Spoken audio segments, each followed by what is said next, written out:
friends, welcome to Coding Host YouTube channel. In this video, I will explain you a Java program from TCS IRA exam held on 20 December.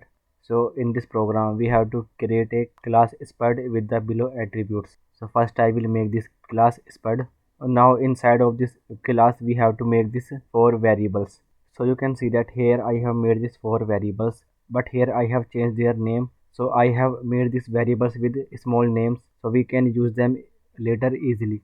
Now after that, in this class we have to make getter, setters and parameterize constructor in the above mentioned attribute sequence. So first I will make the parameterize constructor. So we have to use the class name spud. Then we have to make these 4 variables in this parameterize constructor. After that I will initialize all these variables. After that we have to make getter, setters. So in the most of the programs you only need to make the getters and not the setters. So in this program I am only making the getters of these 4 variables. Our getters are ready.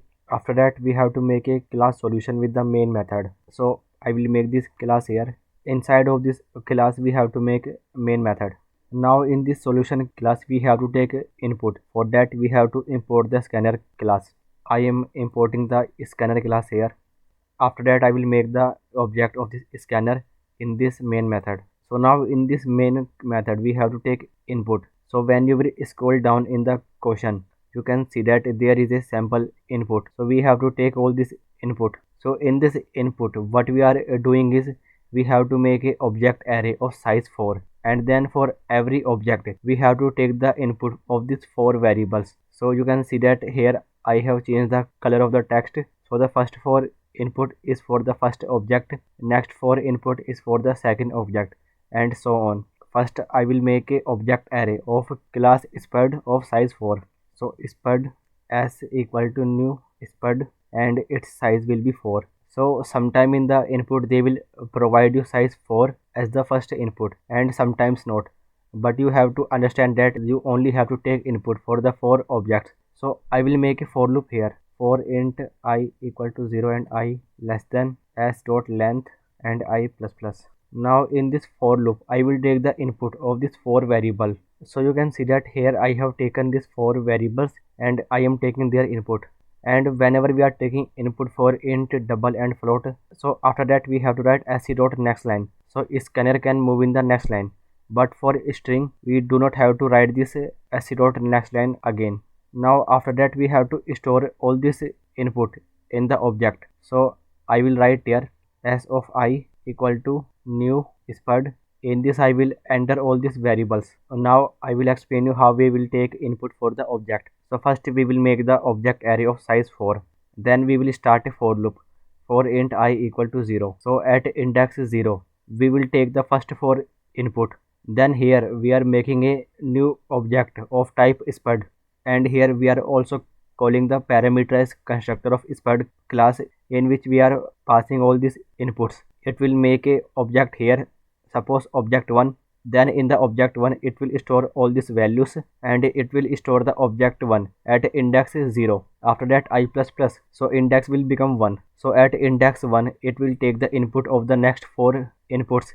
Then it will make a next object 2, and in that object 2 it will again store these values with the help of parameterized constructor. Same will happen for the next 2 objects 3 and object 4. And in the input you can see that after the input of these 4 objects we have 2 more inputs. So we have to take these 2 inputs to use them in the static methods later. So in the static method you can see that in the first static method we have to use a variable string state, and in the second static method you have to use a variable int price.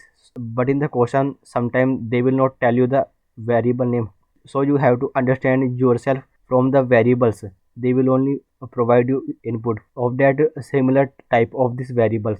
So after this for loop I will make these variables. So you can see that this is the last input here, and then we will close our scanner. So sc dot close. Now we have to make these 2 static method. So first static method is find type by state. So we have to make this method in the solution class. So this method will take array of spud objects and the string state and returns spud type if found. So if the state of any object if found, else return null if not found. So first I will make this method in the solution class here, public static, and the return type of this method is string because it is returning the spurt type, and the spurt type is a string value. So string, then the method name, find type by state. Now this method is taking two parameters. First it is taking the array of spurred objects and the string state. After that, in this method I will take a variable string m equal to double quotes. So in this spurred array we have to find the object which is having the same state as this state variable, and then we have to return the spurred type of that object. I will use the for loop here. For int I equal to 0 and I less than s dot length and I plus plus. Now we have to check the state of every object. So I will take a if statement here. If s of I dot get state dot equals ignore case, and in this I will take this state. So in the question they will tell you that if you have to do the search with case sensitivity or not, but in this question they are not mentioning anything, so we are ignoring the case while we are matching the strings. If this condition is true, so that time we will store the spurt type of that object in this m string. So m equal to s of I dot get type. So you can see that here we are using the getters dot get state and dot get type, and after that I will take a if statement. So if m equal to this, so it means that m is empty, so that time we have to return null. And in the else part, if the m is not empty, so we have to return this m variable as it is, which is having the spurt type. So now I will explain you how this method will work. So you can see that in this method we are passing the spurred array objects and the string state which we have taken as input. So this string state Karnataka. So now after that I am taking a variable string m for storing the spurt type. Now I am using a for loop. For int I equal to 0. So at index 0 we have this object 1. So now in the object 1 state is Bengal and it is not equal to Karnataka. So this if statement is false and this statement will not execute. Then I plus plus. Now at index 1 we have object 2. In the object 2 state is Uttar Pradesh which is not equal to Karnataka. So this if statement is still false and this statement will not execute. After that I plus plus. So now index will become 2. At this index we have a object which is having the same state Karnataka. So now this condition is true, and in this m variable we are storing the spurred type of this object. So spurred type of this object is Rosetta. So now in the m variable we will get Rosetta. After that I plus plus.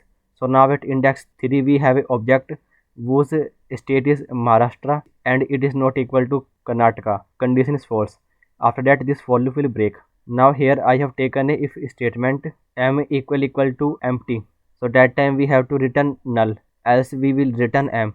Before this for loop we have to take a if statement here to check that these two parameters we are taking are null or not. So I forgot to take it, but in the exam you have to take this statement to avoid the null pointer exception. So if s not equal to null and state dot length is larger than 0, so if this condition is true, so only that time this for loop will execute. So now we have taken this statement. Now this method is fine. After that we have to make the second static method, sort by price. In the solution class this method will take array of spurred objects and int price, and it will return the array of spurred object in ascending order of their price which are less than spurred price input. If found, else return null if not found. So let's make this method in the solution class, public static, and the return type of this method is of spurred array because we have to return the array of spurred object. So here I will use the class name spurred array symbol. Then we have to use method name, so sort by price. Now this method is also taking two parameters, array of spurred objects and int price which we have taken in the input. So now in this static method, first I will take a data structure which is known as priority queue. So priority queue of type integer, because they are telling that we have to sort the spurred objects according to their price, and price is a int value. So we have to sort them according to their price. Then pq equal to new priority queue.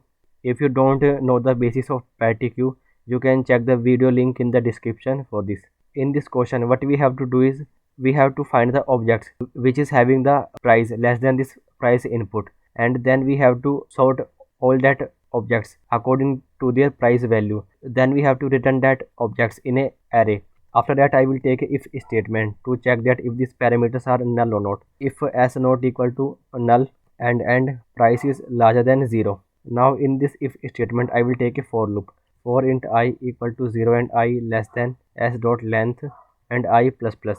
Now in this for loop I will take a if statement. If s of I dot get price is less than this price variable, so then I will store the price of that object in this priority queue. So pq dot add s of I dot get price, and we also need to make a variable int size equal to 0, and whenever we are adding the price in this priority queue I will increment this variable, so a size plus plus. Now after this for loop what I will do is I will make a object array. So spud s2 equal to new spud and its size will be size. After that I will take some for loops. For int I equal to 0 and I less than s2 dot length and I plus plus. Then in this for loop I will take one more for loop. For int j equal to 0 and j less than s dot length and j plus plus. Now in this for loop I will take a if statement. If pq dot peak is equal to s of j dot get price. So if this condition is true I will add that object in the s2 array.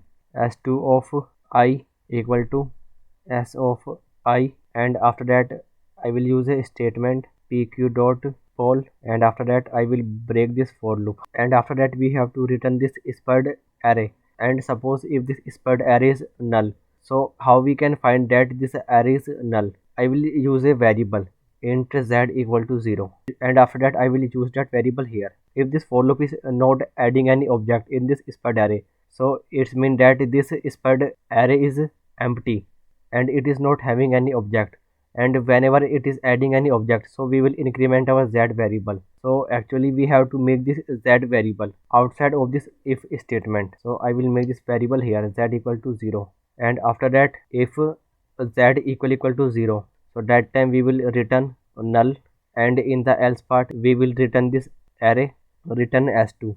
So you can see that here we are getting error because we are returning this s2 array outside of this statement. So we have to make this array outside of this if statement. So spud s2. Right now I am initializing it as null, so it means that we don't have to use this z variable.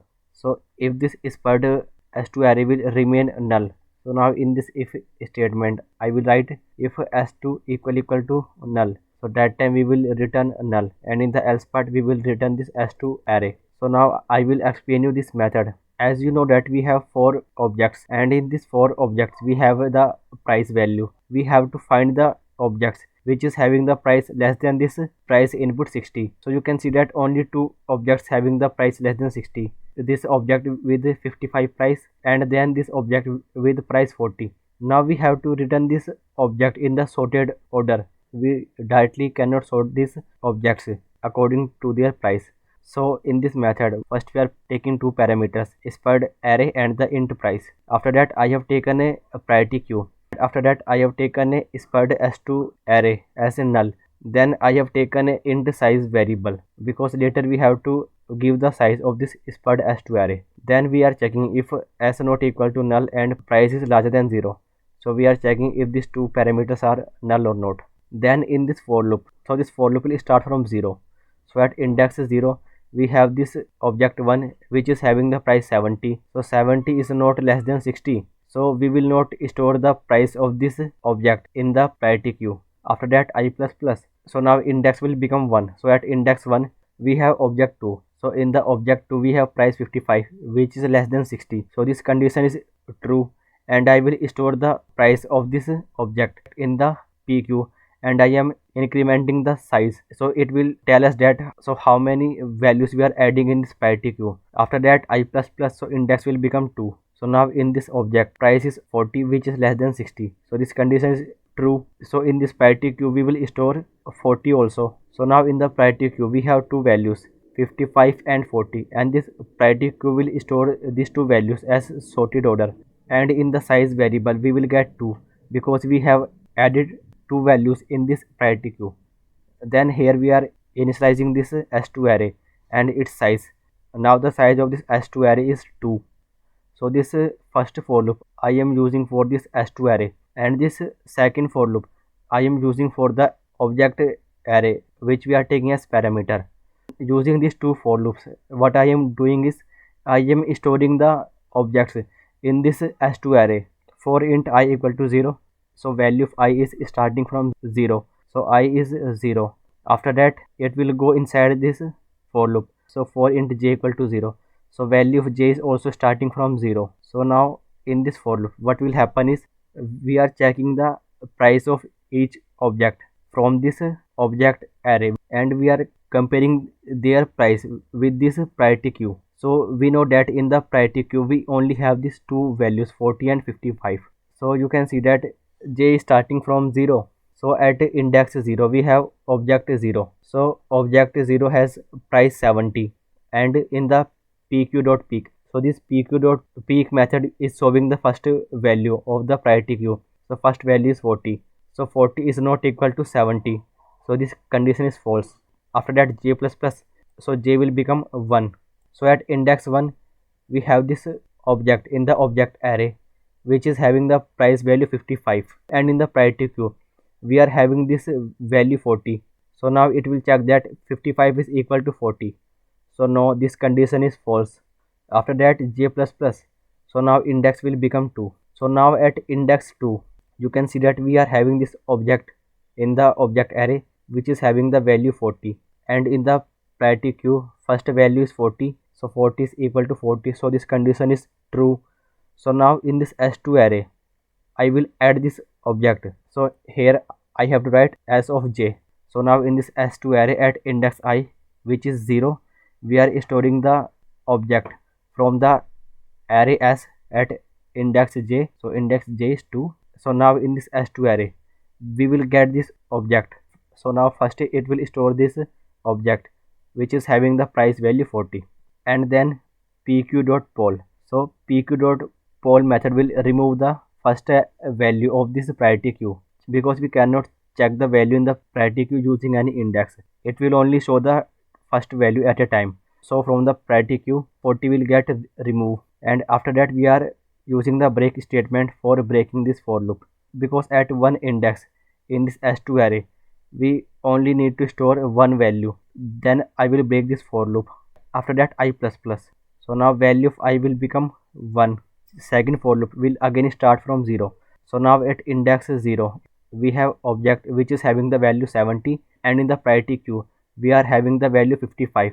So 70 is not equal to 55, this condition is false. After that j plus plus, so j will become 1.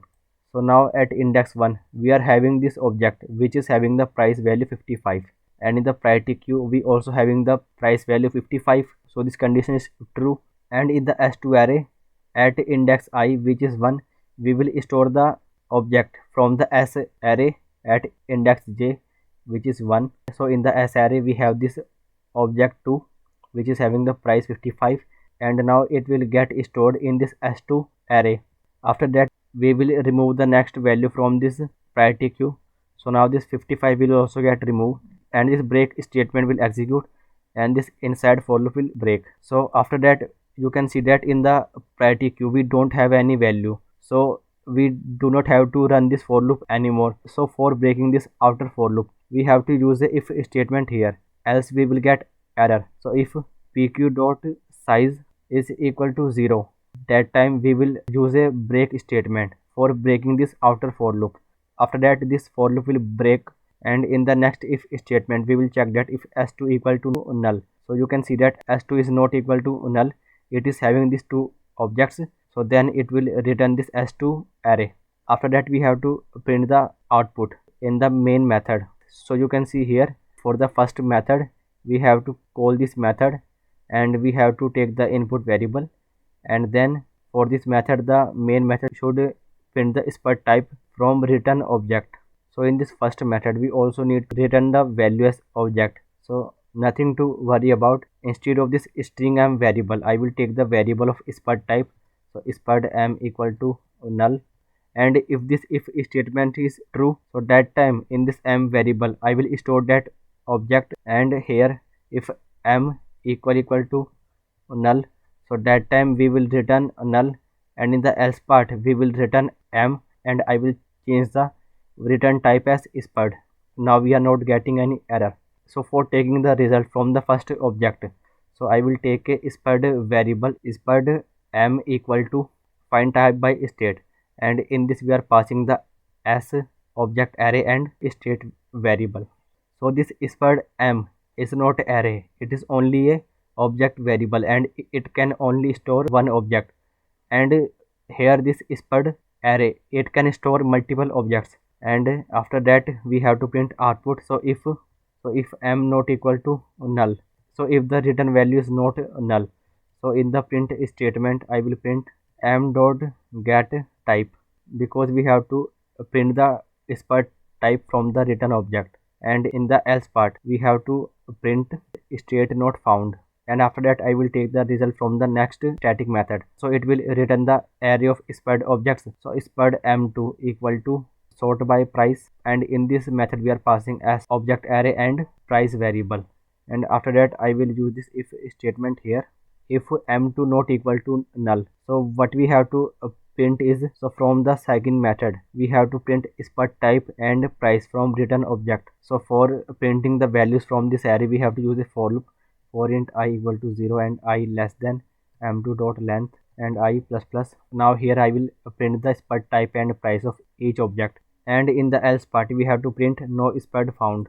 So whenever you are printing the output, don't even make a single mistake in this full stop or the uppercase or lowercase letter. And you can also check the sample output. This program is ready. Now let's run this program. So in this program I am entering all these values. So you can see that in the output we are getting Rosetta 40, Bhura Aloo and 55. So this program is working fine. So thanks for watching.